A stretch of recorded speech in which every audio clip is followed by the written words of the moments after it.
পদ্মা সেতু এর আসল বাজেট ছিল 10,000 কোটি টাকা, কিন্তু কাজ শেষে খরচ গিয়ে দাঁড়ালো 32,000 কোটিরও বেশি। মাঝখানের এই যে 22,000 কোটি টাকা, এর হিসাবটা কোথায়? এই 22,000 কোটি টাকার অসঙ্গতি নিয়েই আমাদের আজকের অনুসন্ধান। চলুন আমরা গভীরে গিয়ে দেখি কিভাবে এই বিশাল অঙ্কের ফারাকটা তৈরি হলো আর এর পেছনে আসলে কি ঘটেছে। গল্পের শুরুটা 2007 সাল থেকে। যখন এই বিশাল প্রজেক্টটা প্রথম অনুমোদন পেল, তখন এর বাজেট ধরা হয়েছিল 10,161 কোটি টাকা। এই অঙ্কটা মনে রাখবেন।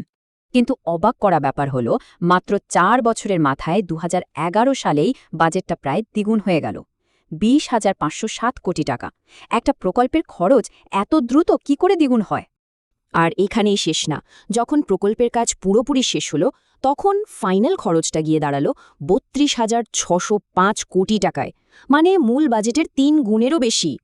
এই যে দেখুন পুরো 15 বছরের টাইমলাইনটা, খরচ কমার কোনো লক্ষণই নেই, শুধু ধাপে ধাপে বেড়েই চলেছে। 2007 থেকে শুরু হয়ে প্রতিটা ধাপে এই অস্বাভাবিক বৃদ্ধি একটাই প্রশ্ন সামনে নিয়ে আসে: এত টাকা অতিরিক্ত লাগলো কেন? তো মূল প্রশ্ন এটাই, 10,000 কোটি টাকার একটা প্রজেক্ট কিভাবে 32,000 কোটি টাকার প্রজেক্টে পরিণত হলো? সরকারিভাবে কি ব্যাখ্যা দেওয়া হয়েছিল, আর সেই ব্যাখ্যার আড়ালে কি অন্য কোনো গল্প লুকিয়ে আছে? এখানেই কাহিনীতে আন্তর্জাতিক একটা মোড় আসে। বিশ্বব্যাংকের আগমন এবং তাদের নাটকীয় প্রস্থান পুরো ঘটনাপ্রবাহকে আরও অনেক বেশি জটিল করে তোলে। বিশ্বব্যাংক তখন সরাসরি একটা দুর্নীতি ষড়যন্ত্রের অভিযোগ আনে।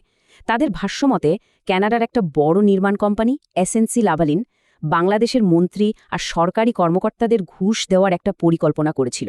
এই মারাত্মক অভিযোগের ভিত্তিতেই তারা তাদের $1.2 বিলিয়ন লোনটা বাতিল করে দেয়।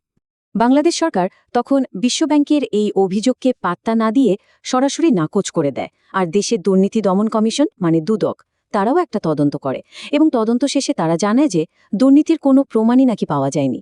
এরপর 2017 সালে কানাডার একটা আদালতেও এই মামলার শুনানি হয়, এবং আদালত অভিযুক্ত সবাইকে বেকসুর খালাস দিয়ে দেয়।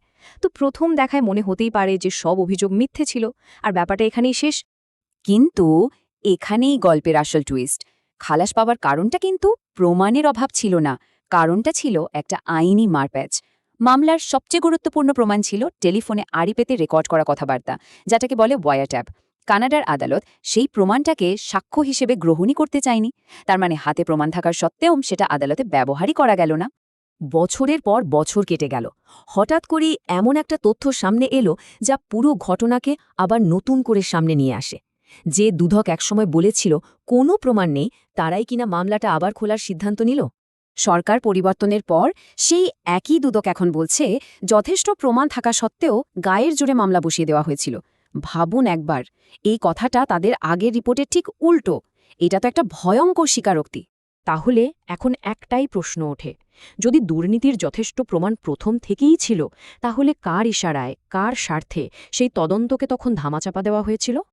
এই যে হাজার হাজার কোটি টাকার হিসাব নিকাশ, এর মাঝে আমরা প্রায়ই ভুলে যাই সেই সাধারণ মানুষগুলোর কথা, যারা এই প্রকল্পের জন্য অনেক বড় ত্যাগ স্বীকার করেছেন। যেমন ধরুন জমি অধিগ্রহণের খরচ। শুরুতে বাজেট ছিল প্রায় ১৩০০ কোটি টাকা, যা শেষ পর্যন্ত দ্বিগুণ হয়ে ২৭০০ কোটির কাছাকাছি পৌঁছে যায়। কিন্তু রহিম মিয়ার মতো হাজারো পরিবার যারা তাদের বাপ-দাদার ভিটেমাটি হারিয়েছে, তারা কি এর ন্যায্য ক্ষতিপূরণ পেয়েছে? অনেকেই বলেন যে দামে ক্ষতিপূরণ পেয়েছেন সেই দামে নতুন করে মাথা গোজার ঠাঁই কিনা তাদের পক্ষে আর সম্ভব হয়নি। এমনকি সেতুর যে উদ্বোধনী অনুষ্ঠান হয়েছিল সেটার খরচও কিন্তু কম না, প্রায় ৮৯ কোটি টাকা। আর এই বিশাল অঙ্কের টাকাটাও কিন্তু মূল প্রকল্পের বাজেট থেকেই নেওয়া হয়েছিল। এখন আরেকটা প্রশ্ন ভাবার মতো, বিশ্বব্যাংকের মতো একটা প্রতিষ্ঠান যারা দুর্নীতির ব্যাপারে এত সোচ্চার ছিল, তাদের কেন প্রকল্প থেকে সরে যেতে দেওয়া হলো? এর পেছনে কি স্বচ্ছতা এড়িয়ে যাওয়ার কোনো উদ্দেশ্য ছিল? কারণটা হয়তো খুব সহজ। বিশ্বব্যাংকের ঋণ মানে হলো প্রতিটা পয়সার খরচের ওপর কড়া নজরদারি, প্রতি বছর অডিট। কিন্তু বিশ্বব্যাংক চলে যাওয়ার পর যেখান থেকে অর্থায়ন হয়েছে, সেখানে কি সেই একই মাত্রার স্বচ্ছতা বা তদারকির ব্যবস্থা ছিল? উত্তরটা হল না।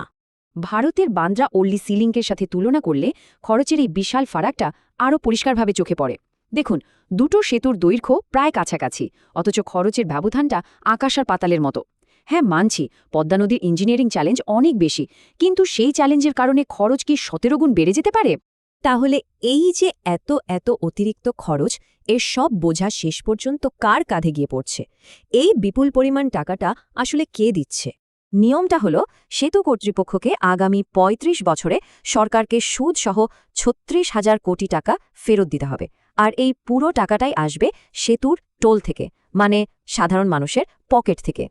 এর সোজা মানে হলো, যদি এই সেতু বানাতে ১ টাকারও দুর্নীতি হয়ে থাকে, তবে সেই দুর্নীতির টাকাটাও সাধারণ মানুষকেই শোধ করতে হচ্ছে প্রতিদিন, প্রতিটি টোলের মাধ্যমে।